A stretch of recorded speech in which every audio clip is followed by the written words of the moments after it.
Hey, time for some more Final Fantasy 14. Let's do a fieldcraft leaf. We haven't done that yet. Amagina and Son seek large amounts of rich yellow copper ore in readiness of metal pavers to be cast for the footpaths of a new villa. By day, the golden gleam delights the eye. After nightfall, the sun-warmed metal suits feet chilled by the desert night.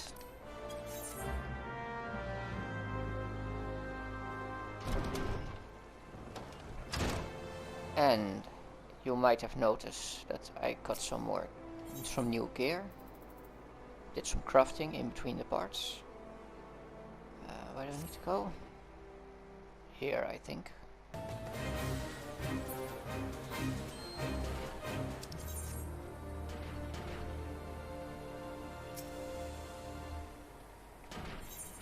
Time for some mining.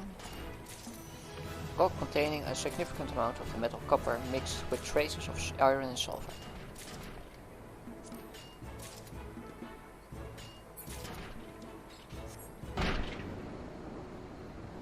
And we have another fate to do. Land purchased by a wealthy real estate mogul for the development into luxury estates has become overrun with yards and slay the Valkyne before someone sees them and property value drops.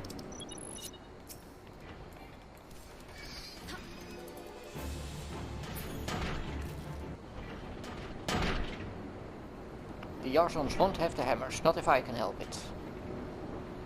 Well, I think I'm doing more of the heavy lifting here.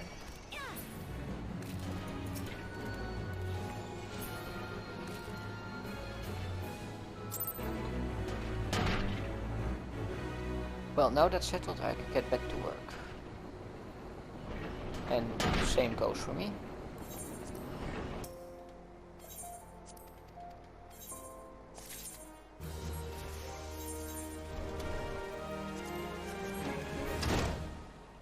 And with the mining leaf done, let's do a mining class quest. Hello there, Monocate, it is good to see you again. Judging by the blisters on your hands, it's plain to see you've been hard at it with your pickaxe. Good. You're ready for the next stage of your training.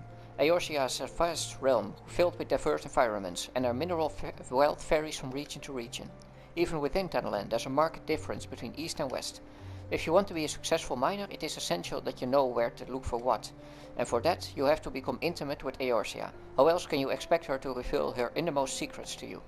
Getting to know her every square malm is no small undertaking, of course, but the yalms soon add up, as I'm sure you soon find with my next task. I'd like you to seek out 10 bone chips for me. Just so you don't go about it completely blind, here's a hint. You'll find these just beyond the Gate of Nod. Off you go now, and happy digging. And here are the bone chips. Now these are the same you can just buy at, I believe, the Alchemist Guild, not sure. But that kinda defeats the purpose. And we're back at the Miners Guild with a bag full of bones. Let's turn them in. Remember, that's 10 bone chips I want you to bring. Good luck.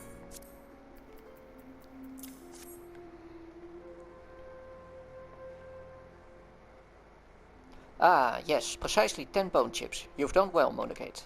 No doubt you had trouble tracking these down at first, but each chip you found added to your understanding. For your efforts, you've come to know where best to search for bone chips, and so it goes for everything else we mine. Now, in addition to learning where to find materials, you should also make a point of knowing who needs them. For instance, armorers and blacksmiths are our best customers when it comes to ores, while goldsmiths would struggle to ply their trade if we didn't supply them with gold and gemstones. Oh, and I mustn't forget the alchemists. Those fellows can never have too much rock salt and cinnabar, and we often rub shoulders with them. In short, know whence it comes and whither it goes. To be sure, you still have much and more to learn, and there's no substitute for hard work. Oh, don't look so glum, just be thankful you don't have to bleeding memorize all that information. You have a gathering log for all such stuff. Make good use of it and you can't go wrong. That's all for now. Keep up your efforts and visit me again when you've spent more time in the wilds, with pickaxe in hand. I'll have another task for you when you've perfected your swing.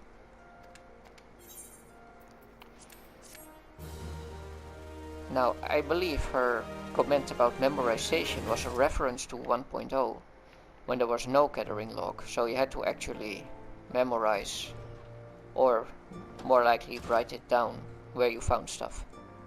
Which was rather inconvenient, but well, you could also just look it up. I never used the gathering log. Even if I need something that I already have collected, I still look it up. Way easier. Don't understand how the gathering log works.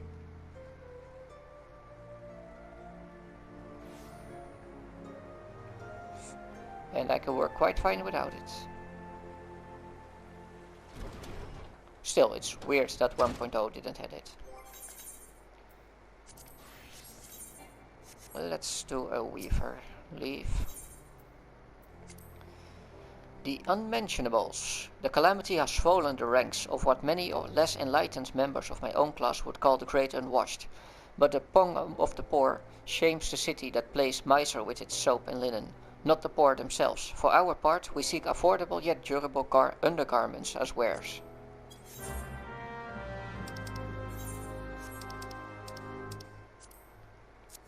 Now that isn't particularly interesting, but it still gives a bit of flavor of how the city operates, which is nice. Which is also why it's too bad that I no longer do it anymore.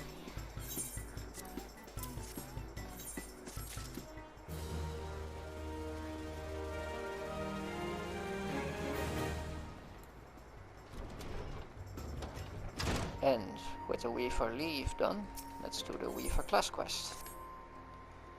Back so soon? Very well, let's resume your training.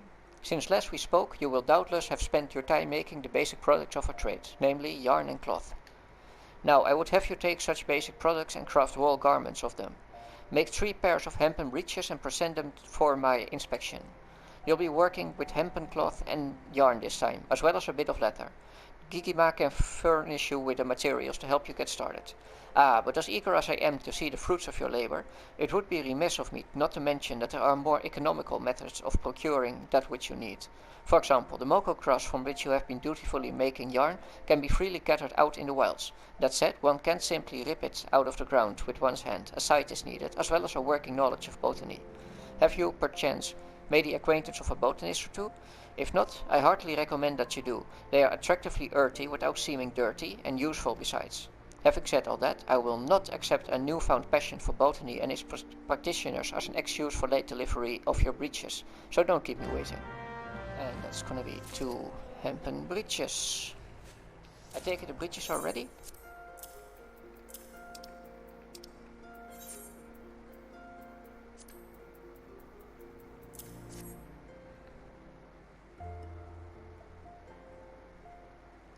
Not bad, Monagate, not bad at all. This style of legwear has never been particularly fashionable, nor has its design changed significantly over the years, fluctuating lengths aside. But I digress. I wondered if you might try for a variation on the conventional design, but I see you opted for orthodoxy, a wise decision in this case. Hempen clothing is inexpensive and durable, making it popular amongst farmers, miners and others who work the land. Such customers value comfort and mobility over all else. They may appreciate more elegant forms, but they will not sacrifice functions for them. Each garment has a purpose, Monagate. A purpose that you should always bear in mind. A scalloped hem is about as useful to a miner as nipples on a gladiator's breastplate. Now then, having completed your latest task, I believe you have earned this spinning wheel.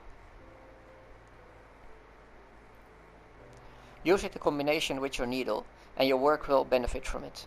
Saying that, it will of course take you a little while to become accustomed to using the tools together. You need not worry though.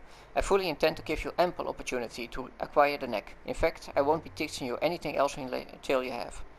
By the time that spinning wheel feels like it belongs in your hand, I dare say I'll have thought of a new task for you. Until then, my girl.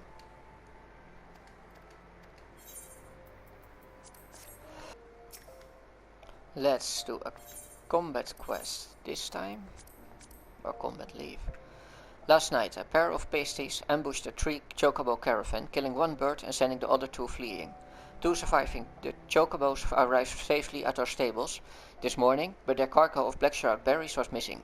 It is thought that the crate might have been thrown from the birds' backs during the struggle, and might still be lying somewhere near the site of the ambush. The 77 caravans are seeking adventurers to travel into Western Tannerland and attempt to locate and retrieve the missing cargo. Time is of the essence. Let's do that. Those must have been some expensive berries. Maybe they have psychedelic effects or something. That would make sense.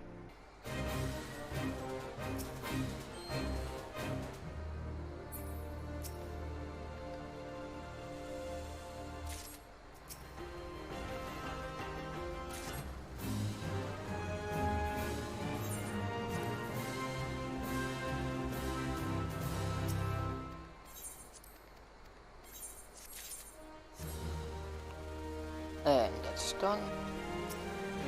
And now that we're here, we might as well pick up one of the trade sleeves unique to this place. More gloves for our haulers. The last lot near gone and they can't work without them. Why? No one likes blood, friend. See? Some might not object to it too much and others may like spilling it, but as nobody likes the stuff itself. Portage mulls the hands and we can't have red on the cargo.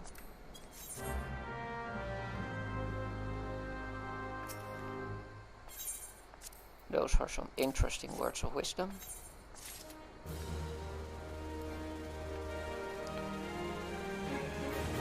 And guess what quest we're going to do now? Now, if you guessed Thaumaturgy's Guild class quest, then you'd be wrong, because we're gonna do that, not now, but in the next part. See ya!